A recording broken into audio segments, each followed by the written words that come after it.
Rompimento de barragem de minerador em Brumadinho alerta para planos de emergência de represas da região. Na maior delas, em Paraibuna, a Companhia Energética do Estado de São Paulo garante que barragem recebe inspeções rotineiras e descarta qualquer risco. Cidades da região registram o dia mais quente do ano. Em Taubaté, a temperatura máxima passou dos 35 graus.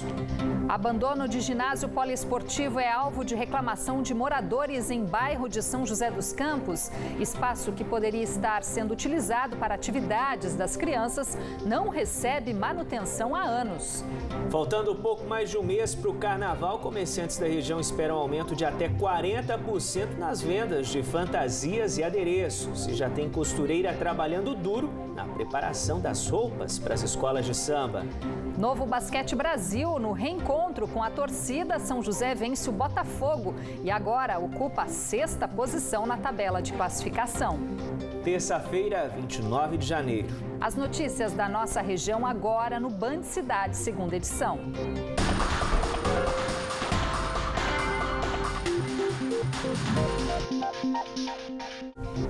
Boa noite para você. Olá, muito boa noite. A tragédia ambiental e humana que comove o mundo, o rompimento da barragem da mineradora Vale em Brumadinho, em Minas Gerais, voltou a deixar apreensivo os moradores de Paraibuna. Há 40 anos, a população da pequena cidade tem como vizinho o maior reservatório do Rio Paraíba do Sul, sendo um dos mais altos do país. Aqui na região existem outras 3 represas também formadas por barragens que armazenam a água do Paraíba. A principal preocupação é com as condições de segurança dessas estruturas. Nossa equipe esteve em Paraibuna para conferir como é feita a manutenção da represa para evitar acidentes como um possível rompimento da barragem. No reservatório de Paraibuna, o nível da água está bem abaixo da capacidade. O volume ocupado atualmente é de apenas 35% do total. Mesmo com pouca água, após a tragédia em Brumadinho, no estado de Minas Gerais, muitos moradores da nossa região ficaram com dúvidas se a barragem da usina hidrelétrica de Paraibuna realmente é segura. A gente fica com medo, né? Que lá foi uma tragédia, né, que aconteceu. O que acontece lá em cima a gente praticamente não sabe, né? De repente, pode vir que aconteça um desastre e aí fica difícil. O senhor saberia o que fazer nesses casos? Eu acho que era subir para o morro, não tem outra saída. A barragem de mineração que se rompeu em Brumadinho na última sexta-feira tinha 86 metros de altura e começou a ser construída em 1976 em cima de rejeitos que já haviam sido depositados. Por isso, ela era considerada um modelo menos seguro e mais propenso a acidentes. Quanto à represa de Paraibuna, o gerente da unidade de produção da usina garante que não há risco de rompimento.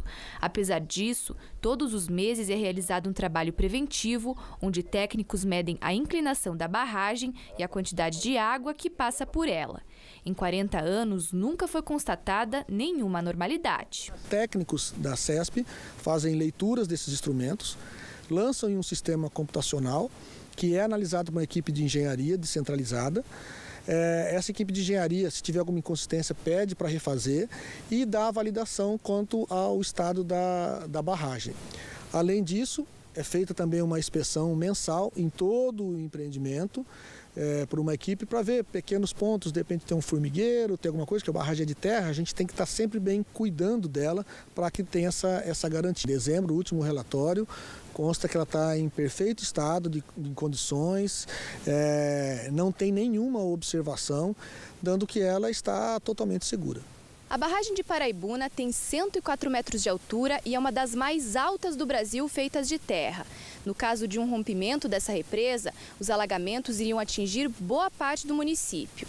Por isso, em 2017, a Companhia Energética do Estado de São Paulo, a CESP, também elaborou um plano de ação de emergência que deve ser acionado caso isso vier a acontecer.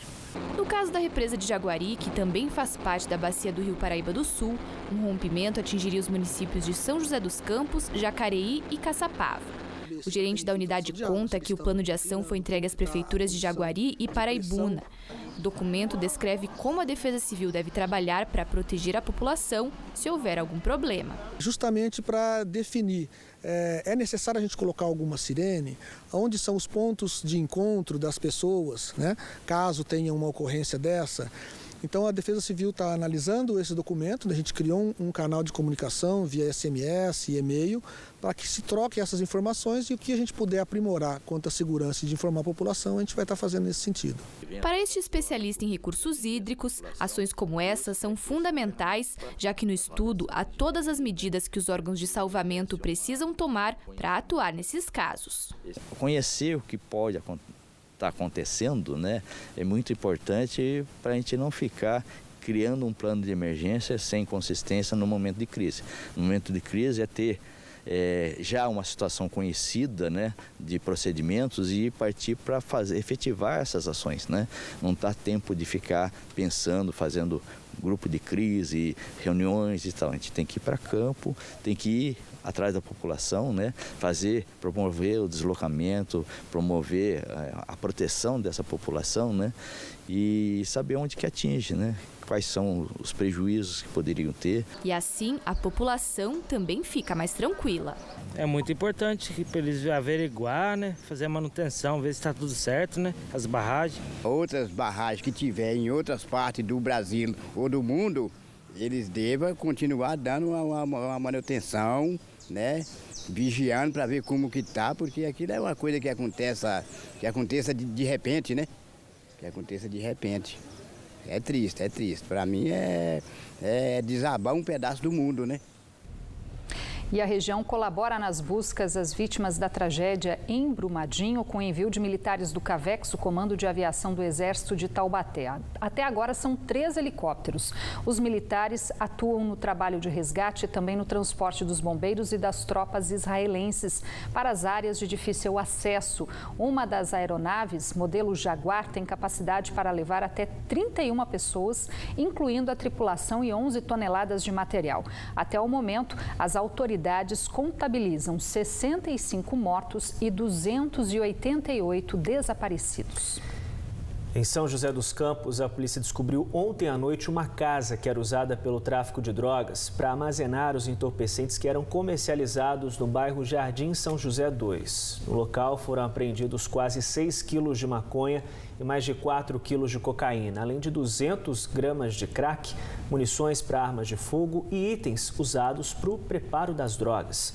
Uma mulher de 29 anos que estava no imóvel foi presa. Segundo a polícia, ela era a responsável pelo local. Um homem foi preso ontem em Guaratinguetá suspeito de participar da ação que matou 2 pessoas no dia 14 deste mês, no distrito de Moreira César, em Pindamonhangaba. Ele estava no Hospital Frei Galvão em busca de atendimento devido a uma grave fratura no braço quando foi localizado pela polícia. Um mandado de prisão já havia sido expedido contra ele. Segundo as investigações, o homem é apontado como um dos líderes do tráfico de drogas no bairro Santa Luzia. O suspeito e outras 10 pessoas em uma van teriam efetuado vários disparos contra uma residência em Pindamonhangaba. Os moradores do imóvel revidaram e houve troca de tiros. O caso, de acordo com a polícia, teria sido motivado pela guerra do tráfico. Representantes do Sindicato dos Metalúrgicos de São José dos Campos participam amanhã de uma reunião em Brasília com o governo federal para discutir sobre a parceria entre a Embraer e a Boeing. Os sindicalistas querem que o presidente Jair Bolsonaro, do PSL, volte atrás da decisão que liberou a continuidade das negociações entre as duas empresas. O sindicato vai ser recebido pelo secretário de Governo e diretor de Relações com Organizações Não Governamentais, Miguel Franco. A categoria alega que a parceria pode causar a perda da soberania do governo no setor aeronáutico e o risco do fechamento de vários postos de trabalho. Hoje foi o dia mais quente do ano aqui na região. A temperatura máxima passou dos 35 graus em algumas cidades. Calor demais, né, Rose? E além desse calorão, a umidade relativa do ar também está bem baixa, o que exige mais cuidados com a saúde. Em dias quentes de verão, lá está ele, radiante. E nessa hora, um lugarzinho na sombra acaba sendo uma boa pedida. Com certeza, com sorvetinho ainda, uma árvore aqui para aconchegar a gente, tá muito bom, tá gostoso. Para quem pratica atividade física, não pode esquecer de uma aliada importante. Dá calor, né? Sem hidratação, tem que estar sempre com a garrafinha na mão para poder... faz bem, né? Nos últimos dias, a região registrou temperaturas altas, acima dos 30 graus. Essa foi a tarde mais quente do ano em São José dos Campos, com 35 graus. E também em Taubaté, que registrou 35,6 graus. A umidade relativa do ar está baixa em toda a região. São José dos Campos registrou ontem, por exemplo, 36%, a segunda mais baixa desse ano. Por isso, todo cuidado deve ser redobrado, já que o calor deve continuar aí ao longo dessa semana. Nós vamos conversar agora com a Thaís Fiore, que ela é nutricionista. Thaís, nessa época do ano que o calor aí geralmente é muito forte, precisa tomar cuidado realmente com a hidratação? Sim, precisa, né? Como a gente acaba transpirando mais nessa época do ano, porque é um controle da temperatura que o nosso corpo faz, é importante a gente sempre estar hidratado. Tem alguns líquidos, por exemplo, que são mais indicados para atletas, crianças e idosos, por exemplo? A princípio, a água é o melhor líquido que a gente pode acabar consumindo durante essas altas temperaturas. Mas se a gente for pensar no atleta, com o suor acaba eliminando alguns minerais. Então é importante que ele faça uso de isotônicos. Já os idosos, a gente sempre tem que estar estimulando o uso da água, porque eles já perdem um pouco da percepção de sede. E as crianças também, elas acabam tendo maior transpiração, então sempre tem que estar lembrando elas que ela tem que consumir água. A roupa também influencia nesse momento? Os atletas têm os horários aí mais indicados para eles estarem praticando as atividades? Com certeza. As roupas sempre mais leves, né? Evitar as cores escuras, porque isso faz com que o seu corpo produza mais transpiração, né? Para poder equilibrar essa alta temperatura. E o melhor horário é evitar o horário do meio-dia, pelo menos às 3 horas da tarde, que é principalmente o horário de verão que a gente tem, porque é onde as temperaturas são maiores. E hoje a umidade relativa do ar ficou ainda mais baixa, viu? Chegou aos 27% em São José dos Campos, 34% em Taubaté e 39% em Guaratinguetá. Situação que deve prosseguir durante a semana. A Organização Mundial de Saúde estabelece como ideal a umidade entre 50% e 80%. Por isso, então, a importância de todo mundo beber bastante água esses dias, principalmente as crianças e os idosos. Dicas importantes, hein? Para amanhã, a previsão indica mais um dia de sol na região com registro de baixos índices da umidade relativa do ar. Os detalhes no mapa.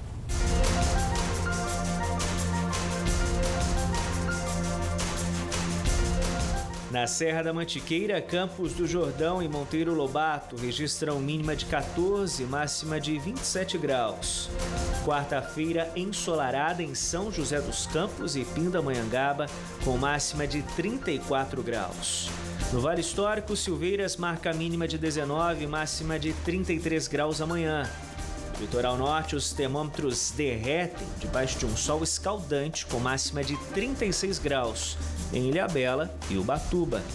Hoje fez 33 graus em Cruzeiro. Amanhã a máxima sobe para 34. Nos próximos dias, previsão de chuva na cidade. Em Taubaté, a temperatura fica entre 20 e 35 graus nesta quarta-feira. De volta ao litoral, Caraguatatuba marca 36 graus de máxima amanhã. Pelo menos a partir de quinta-feira tem uma chuvinha para refrescar um pouco, né? Que bom. Depois do intervalo, moradores de Ilhabela vão contar com fila exclusiva para acessar as balsas que fazem a travessia entre o arquipélago e São Sebastião.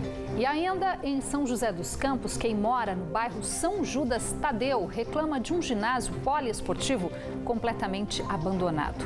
Agora 7 horas e 3 minutos.